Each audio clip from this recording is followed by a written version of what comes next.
It's easy to see why White River Falls in Oregon's Tide Valley is a popular swimming hole come summertime. So you jump in and you swim in and around behind where the waterfall is coming down. So now you've got the falls behind you, and you climb up on the rocks, and then you just jump through, and it shoots you down 20 feet maybe, and then spits you out.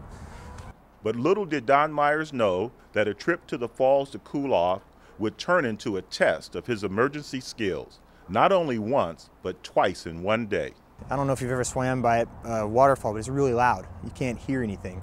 So I'm looking at my friends when I come up, and they're just saying, hey, and they're pointing. And I think they're saying, hey, I don't know what they're saying. And I'm like, yeah, let's do it again. This will be great. And I turn around and I just see a hand going down in the water. And so I just grabbed the guy as best I could and tried to get his head above water. About that time, the rest of the guys started to show up. After pulling the man to safety over the steep and slippery rocks, Don heard the screams that there was someone else. Someone else had gone under.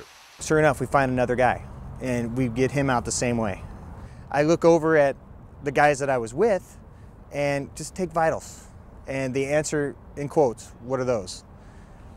Uh-oh. At the time, Don was studying to become a paramedic, and though he had basic medical emergency skills, he suddenly realized he was on his own. The honest truth is I started to panic a little bit. I've never been on a drowning before, and I've never had more than one patient. So now I'm on my first drowning, and I've got two of them. Expecting to perform CPR, Don instructed others to hold the two victims still and steady.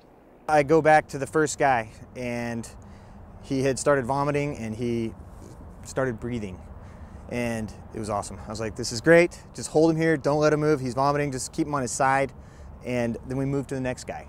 Exact same thing happened. The two men, both non-swimmers, recovered and were able to walk out of the canyon on their own.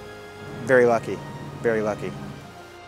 And very lucky that Don Meyers, now a full-time paramedic, was at the falls that day preparing for a job he loves. I do it because I enjoy it. I know, whether they told me or not, I know I made a difference in those guys' lives that day. They were able to go home to their loved ones, and so was I.